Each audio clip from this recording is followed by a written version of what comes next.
Fala moçada, professor Alberto na área, com mais uma aula de geografia. Na verdade, estou preparando uma aula para vocês sobre estrutura interna da Terra.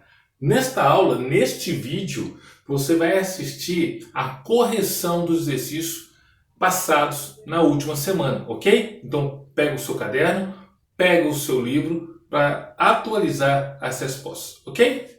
Beleza? O vídeo começa depois da vinheta. Tchau!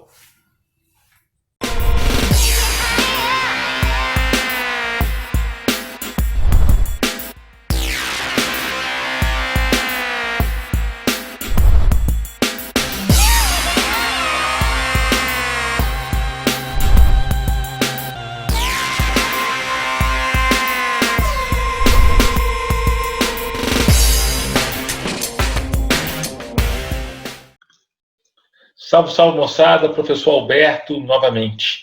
Como eu falei na introdução, antes da vinheta, nós vamos fazer a correção de alguns exercícios que eu passei para vocês anteriormente, mas eu quero chamar a atenção, destacar algo muito importante nesse conteúdo antes do exercício.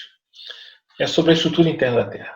A gente vai perceber ao longo dessa aula e das próximas que a Terra, o planeta, tem uma dinâmica, tem uma estrutura e uma dinâmica. Para você entender bem, a Terra ela é composta de três grandes camadas. As três grandes camadas são crosta, manto e núcleo. Cada uma delas tem subdivisões. A gente vai ver posteriormente. Chamando a atenção aqui para a questão da crosta, rapidamente, a crosta é a camada mais superficial. Para você ter uma ideia, a sua profundidade varia nos continentes entre 30 e 70 quilômetros. Já a partir do fundo do mar, do assoalho oceânico, vai variar entre 5 e 10 quilômetros. Okay? A composição do volume do planeta é conhecida como Cial. O que significa o Cial, Alberto? É a abreviação de sílica mais alumínio. Isso representa 1%. E ela é limitada em sua base pela descontinuidade de morro. Guarda esse nome, descontinuidade de morro, ou Morovičić, que separa o manto da crosta. Tá? Então, a base da crosta ela tem muita sílica, muito alumínio. A gente vai ver isso mais para frente e tem a ver com a questão da cristalização da superfície da Terra. Ok? O tempo de maturação, o desenvolvimento. Por que eu falo tempo de maturação?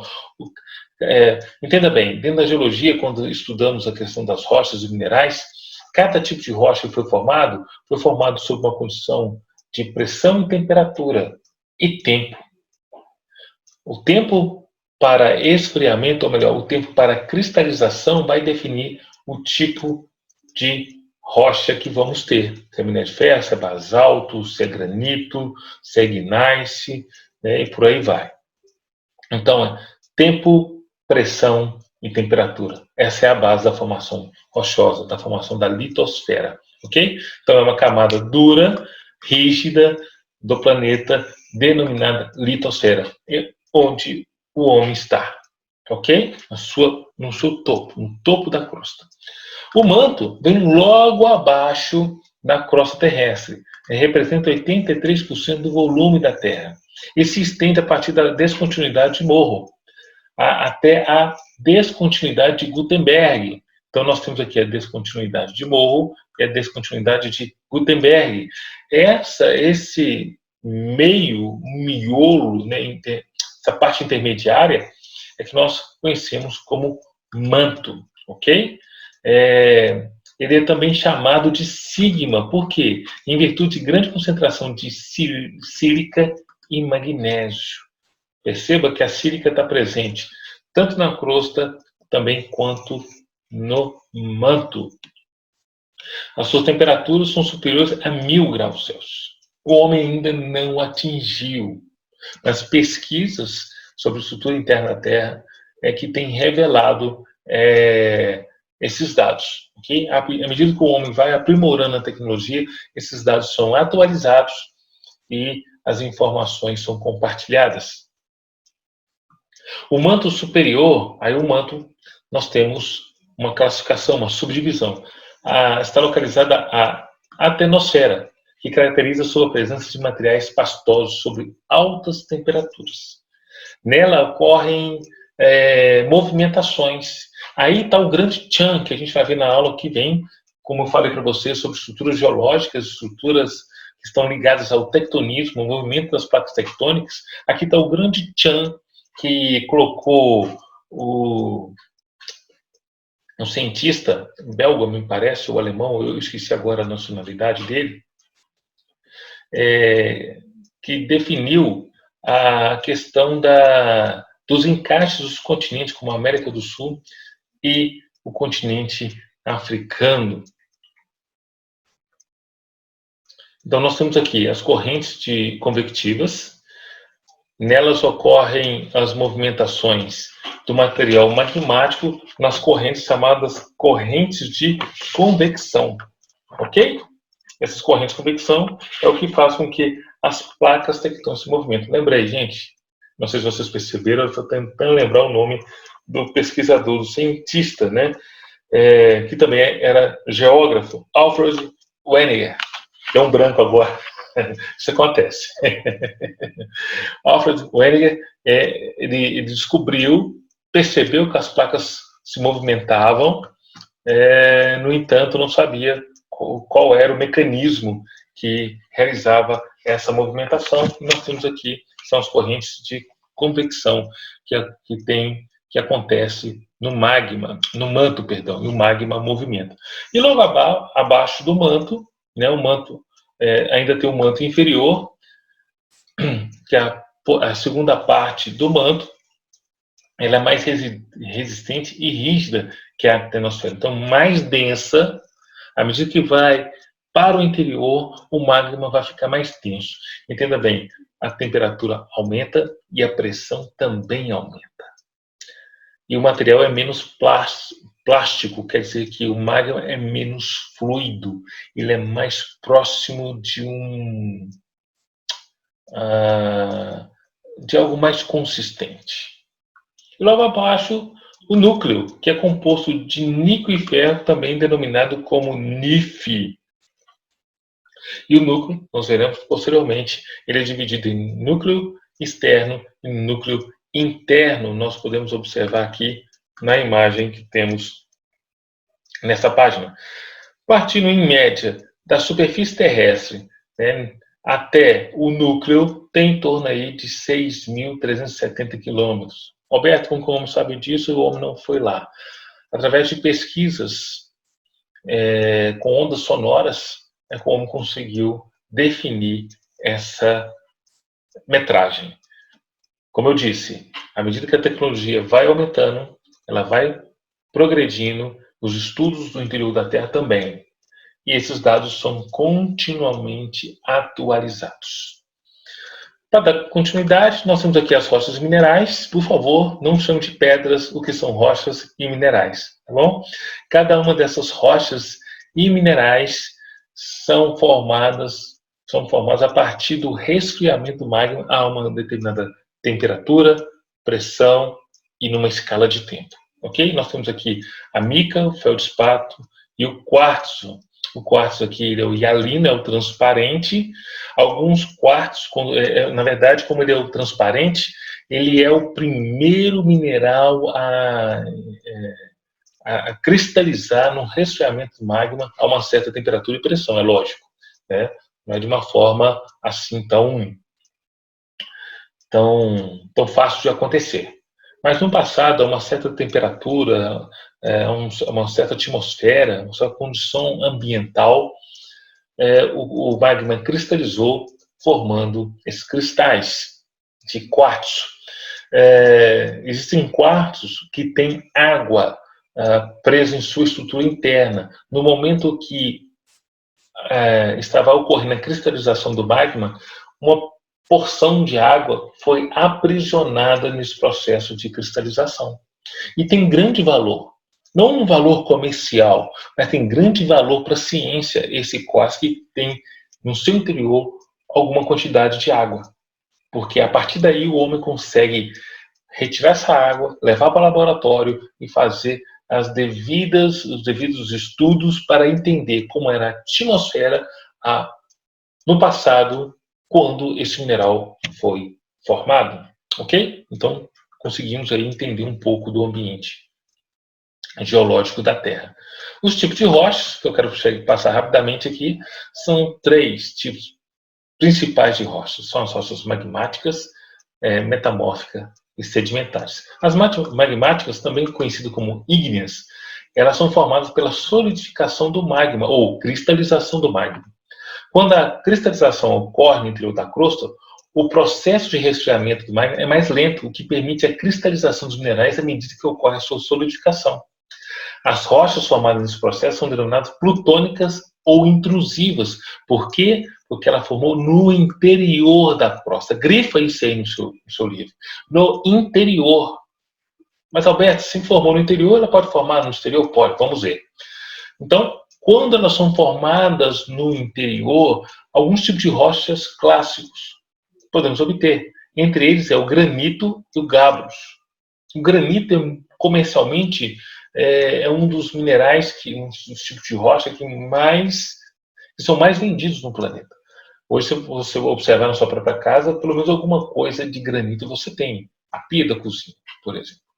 Ok? É muito utilizado na construção civil.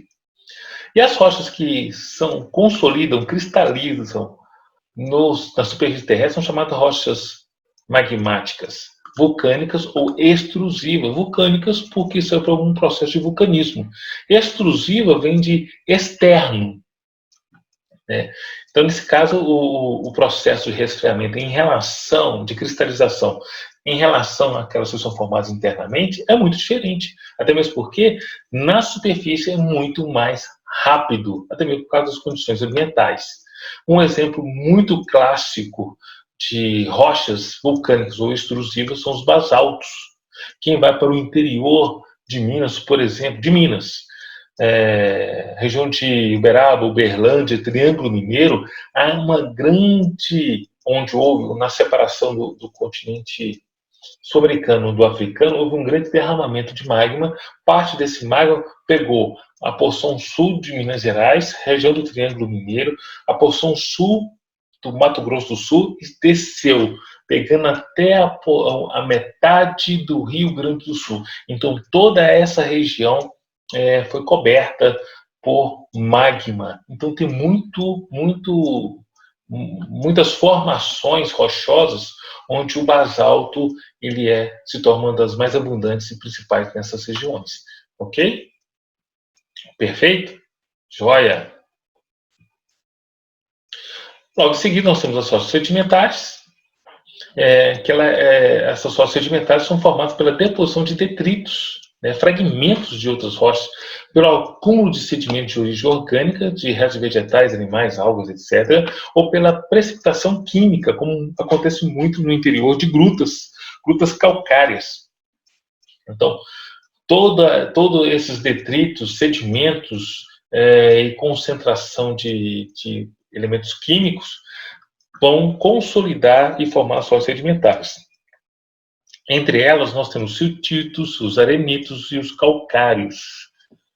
Okay? Boa parte das grutas que nós temos aqui, por exemplo, Rei do Mato, Peroaçu, Gruta da Lapinha, Gruta de Maquiné, são formadas por calcários. Sul da Bahia também tem muitas grutas e a base dessas grutas é o calcário. Rocha sedimentar. E aqui as rochas metamórficas são formadas em decorrência de transformações sofridas por outras rochas em razão de alterações e das condições de temperatura e pressão e normalmente associadas à presença de vulcanismo.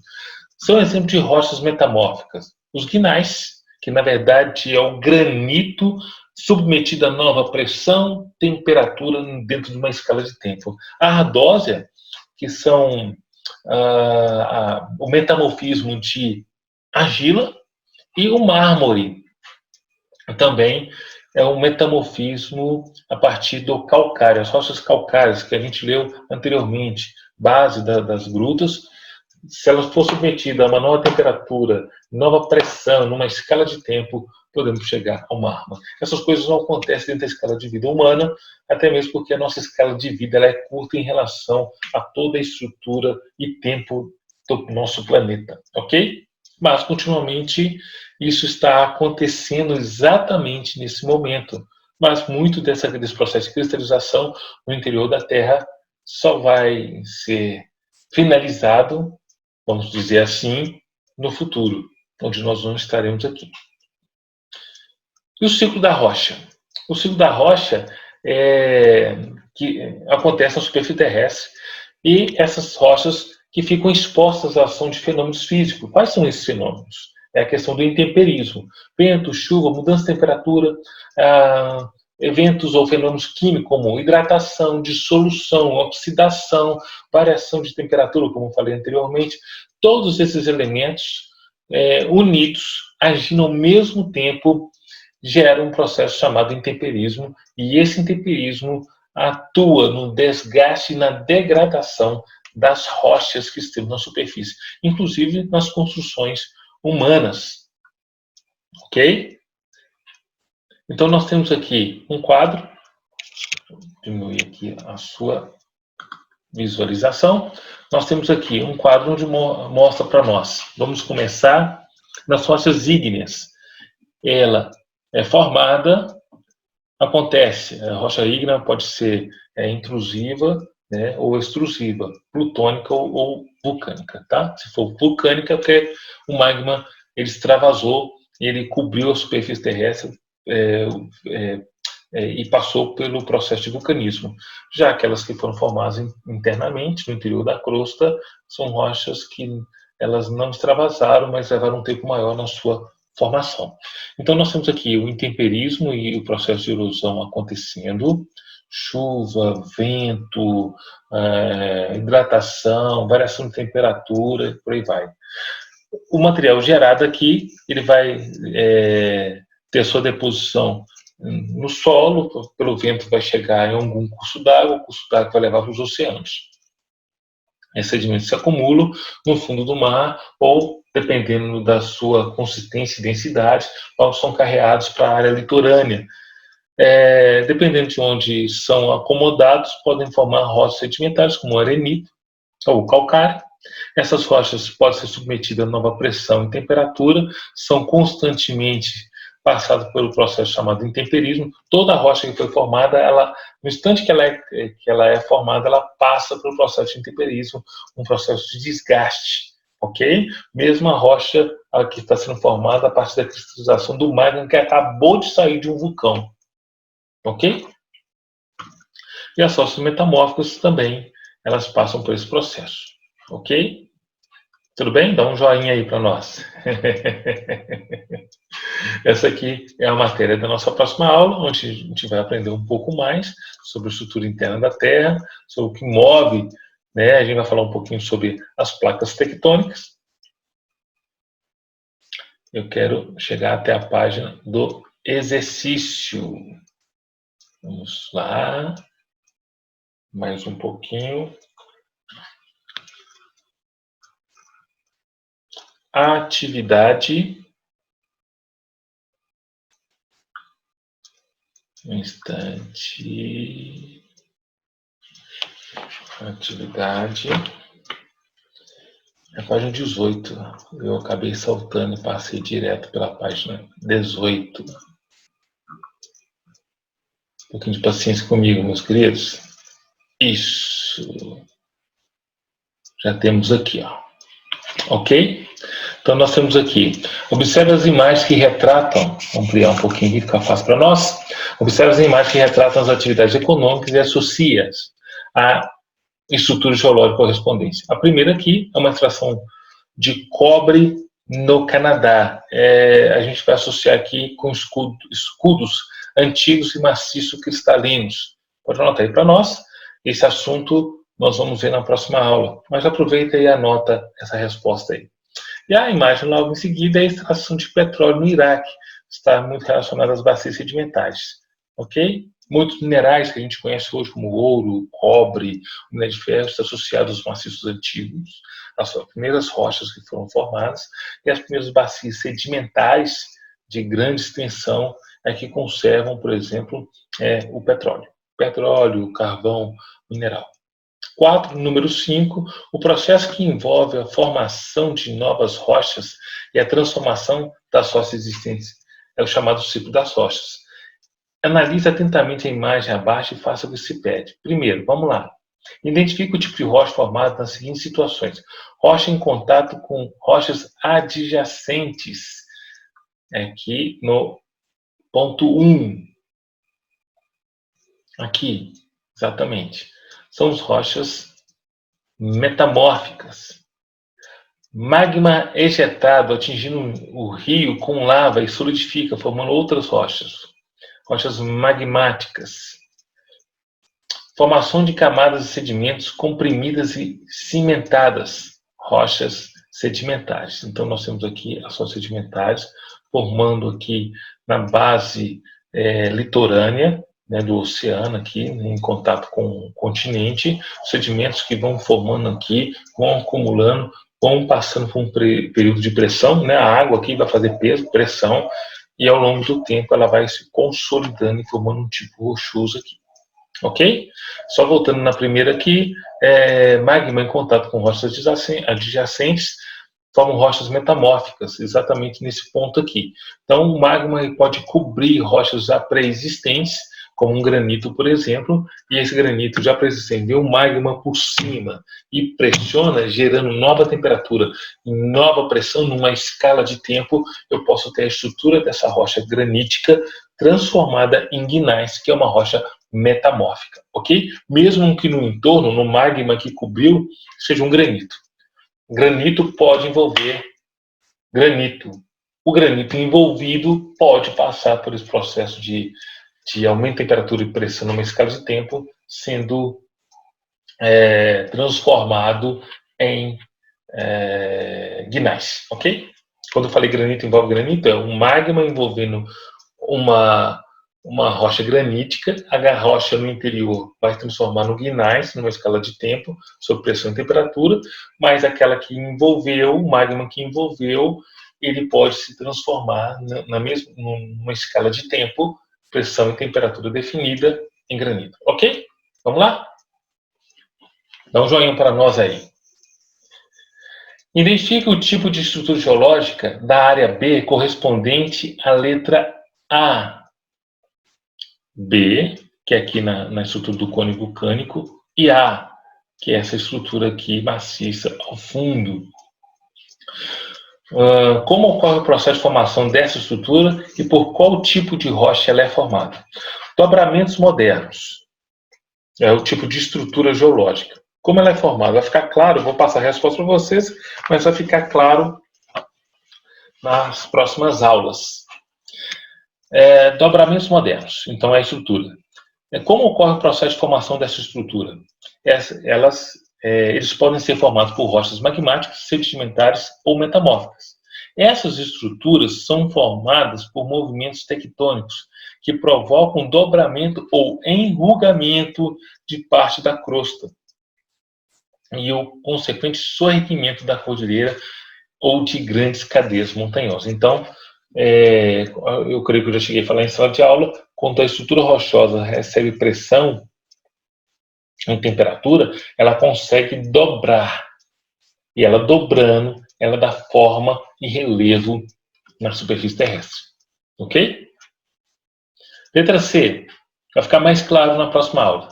Explique a função do intemperismo no ciclo das rochas. O intemperismo corresponde ao conjunto de processos físicos e químicos que provoca a desintegração das rochas. Toda rocha exposta à ação de fenômenos como o vento, a chuva e a alteração de temperatura sofre ou passa por intemperismo, ou seja, desintegra-se e dá origem a sedimentos que, com o tempo, podem transformar em rochas sedimentares. Então, acaba não se perdendo nada aí, tudo se renovando. Lavoisier. Estou gastando aí com vocês. 6. Acerca da estrutura interna da Terra. Letra A. Quais são as camadas do planeta e como elas foram identificadas pelos cientistas? As camadas são crosta, manto, sendo ele o manto superior e o manto inferior, e núcleo, o externo e o interno. Então nós temos crosta, manto e núcleo, manto superior e inferior, núcleo interno e externo. Elas foram identificadas por meio de análise de ondas geradas por abalos sísmicos no interior da Terra e pela comparação de diferentes materiais que compõem a crosta terrestre, a Lua e os meteoritos provenientes do universo. Então, tudo aquilo que nós temos na superfície aqui é feito, na verdade, uma identificação do tipo de rocha. Eu vou pegar uma amostra de rocha granítica ou basáltica, vou submeter a ela a ondas sonoras, dentro de um laboratório, é uma condição ambiental preparada para isso, e a resposta que essa rocha vai me dar com o retorno da onda sonora, eu tenho uma identidade daquele tipo de rocha. Aí vou pegar uma outra, vou pegar um outro tipo de rocha, minério de ferro, vou fazer o mesmo com ele, vou pegar o ouro, vou fazer o mesmo. Então, tudo que a gente conhece aqui na superfície terrestre e que é possível encontrar em subsolo, no interior da Terra, já foi catalogado e já tem uma identidade a partir das ondas sonoras. Quando o homem envia, através do cientista envia isso, uma onda sonora para o interior da Terra, e ela volta com ondas sonoras diferenciadas, com identidades de cada tipo de rocha, ele consegue fazer uma leitura disso num determinado programa de computador e identificar que a certa profundidade, ou de acordo com as profundidades, a cada profundidade eu vou encontrar um determinado tipo de rocha ou rochas, ok? Letra B, no manto superior, localiza a atenosfera. Como ela se caracteriza e qual o seu papel na dinâmica dos movimentos litosféricos? A atenosfera corresponde à camada pastosa do manto e localiza-se no manto superior, abaixo da litosfera. Nessa camada, que apresenta altas temperaturas, apresenta as correntes convectivas, provocam movimentos de placas tectônicas e a ocorrência de terremotos, vulcões e erupções vulcânicas, ok? Então é a partir ali do manto superior que o magma pode até extravasar e sair pelos orifícios, como os vulcões, ou através de grandes falhas. 7. São exemplos de rochas ígneas sedimentar e metamórfica nessa sequência. Letra D, granito, siltito e ardósia. A ardósia é um metamorfismo a partir da argila. O siltito, né, ele é formado aqui como rocha sedimentar a partir de siltes, né, areia, né, concentrada. Aqui a gente pode ter um arenito, por exemplo. E o granito, ok? Que é uma formação ígnea ou metamórfica. Beleza? Vamos passar? Quer voltar aqui? 7? Não? Mas eu vou voltar, tá bom? Letra A, granito, rocha ígnea, basalto, rocha ígnea, e a última é calcária, rocha sedimentar, então não entra nessa escala. Letra B, ardósia sedimentar, granito magmático ou ígnea, mármore, ela é sedimentar. O arenito é sedimentar, a gneiss metamórfica, gabbro ígnea. Ígnea, basalto, arenito sedimentar, calcário sedimentar. Então, dessas 5 alternativas, só a letra D está correta. Número 8, tem um trecho aqui da reportagem. Pesquisa descobre cristais de ferro no núcleo da Terra. Então, vamos lá. Nós vamos até o número 9, moçada. A notícia indica que não há tecnologia suficiente para perfurar a crosta terrestre e chegar às camadas mais profundas para análise e exploração. Em vista disso, como os cientistas podem estimar a composição e estrutura interna do planeta? Espera-se que o aluno deduza, aí no caso vocês vão deduzir, que as pesquisas foram realizadas de um modo indireto, estimando a composição interna do planeta Terra. Como que essa estimativa é feita? Como eu falei anteriormente, né? Na verdade, é colocado uma máquina que vai produzir ondas sonoras.